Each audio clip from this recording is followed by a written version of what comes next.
It began with a promise under the moonlight. Ugomma, hold my hands, and together we will build a world greater than anything known, a kingdom where love reigns, where you shall be queen of my heart and a home.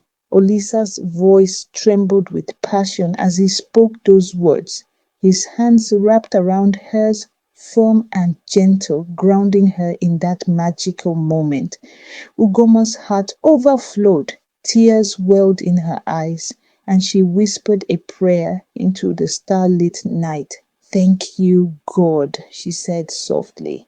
Thank you for blessing me with a masterpiece, a man I once only dreamt of. In their quiet neighborhood in Abuja, they became the picture of love, the kind of couple that made passers-by smile, friends talked, neighbors gossiped. Their love was the kind that made others believe in soulmates. Each morning began with kisses and ended with laughter. Every argument ended in gentle apologies and stronger hugs. Their home was filled with the scent of home-cooked meal, music, and dreams woven between walls. The universe seemed to conspire in their favor. Then came the news. One evening, after dinner, Ugomma cleared the dishes and turned to Olisa, her eyes twinkling with secrets. "Oh, Beam," she said, using her favorite pet name for him, "I have some good news, but you have to guess." Olisa laughed, walking over to her. "I'm not good at guessing," he teased, "but something tells me I'm about to become a father." Her laughter confirmed it. He swept her into a tight embrace, his heart thudding with joy. He kissed her forehead again and again, whispering prayers of gratitude. "Thank you, my love, for being the vessel of our future." They painted the baby's room together, talked names, and Olisa read bedtime stories to her belly. He was attentive, doting, and present. As the pregnancy advanced, Olisa began to worry about Ugomma's health. "Obim," he said one morning, gently waking her, "I want you to go stay with your parents in Owerri until the baby comes. Your mother will take better care of you than I ever could. We don't have a maid, and I don't want you stressed." Ugomma hesitated. "Work won't give me a long leave easily. I'll have to take leave without pay." "That's fine," Olisa responded. "Apply now. Let's prepare." Her leave was approved. They packed, hooked, and kissed goodbye at the airport. She cried into his chest. "I'll miss you every day," she whispered. "And I'll count every moment till you return," he replied. In Owerri, her family embraced her with open arms. She was pampered, fed, and cherished. Then came the labor pains. 2 days of slow, painful contractions led to a decision, a cesarean section. Her mother signed the consent form. In less than an hour, Ugomma heard the first cry of her baby boy.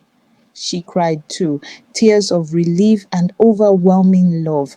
Olisa flew down, eyes wide with wonder as he held his son. He kissed Ugomma's forehead and whispered, "You did it, my queen." He stayed for a few days before duty called him back to Abuja. Ugomma remained with her family for 3 months. When she finally returned, Olisa threw a small welcome party. But something had shifted. The weight of motherhood and work collided. No maid, no help. Ugomma found a creche and began a draining routine, dropping the baby in the morning, going to work, stopping by the market, hurrying home to cook, then picking the baby up. She bathed the baby, cooked with him strapped to her back, and still managed to be gentle, loving, and present. Olisa, meanwhile, grew distant. He offered no help, not with chores, not with the baby. He became irritable, easily angered. Ugomma ignored the red flags. She still believed in their dream. Until one evening. "Obim, please, I need money to buy baby food," she said softly. Olisa snapped. Am I the only one feeding this child? In abroad, it's 50-50 between husband and wife.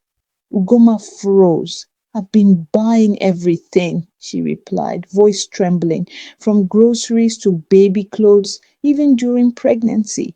I never complained. But Olisa wasn't finished. Ever since I married you, everything's been falling apart. My business, my peace. Maybe you're just bad luck. That moment shattered her.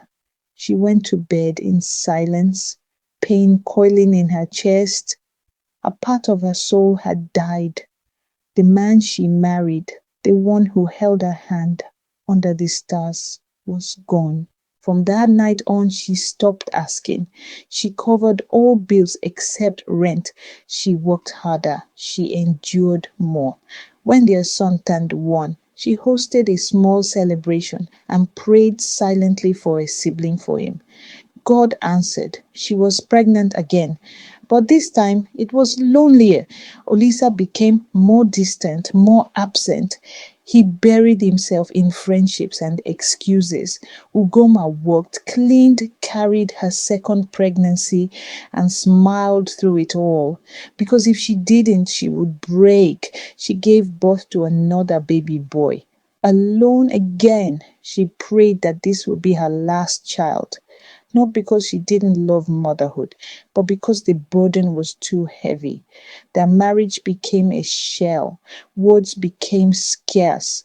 Silence ruled their home. She poured her love into her children. They became her joy, her sanctuary.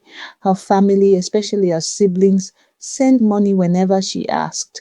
Sometimes even when she didn't. Years passed. Her children grew. She thrived despite the absence of affection. She invested in herself. She learned new skills, took short online courses, read late into the night. Olisa noticed. One day, he came home with gifts, expensive perfumes, bags, dresses. I saw a seer, he told her. He said the misfortunes in my business had nothing to do with you. I'm sorry. Ugomma looked at him, calm and unbothered. You told me I was your bad luck. You destroyed a piece of me with those words. I forgave you, but I can't forget. He knelt beside their bed. Tell me how to fix this. How do I bring us back? She smiled, soft and distant. Olisa, we've been strangers longer than we were ever lovers. The children are in university now. I've learned to survive without your love. I found peace in solitude. He sobbed quietly, helplessly. People outside don't know what's going on, she added. Let's leave it that way. We'll continue this performance. But the story we once wrote together, it ended the day you called me your curse. She stood up, walked to the window, and looked out at the stars. This is the love story that was never written, the one I dreamed of but never got to live. The day you killed my soul was the day I wrote my final chapter in us. Behind her, Olisa remained silent. There were no words left, only echoes, only regrets. She whispered into the night. But I rose from the ashes, and that's the story I'll tell.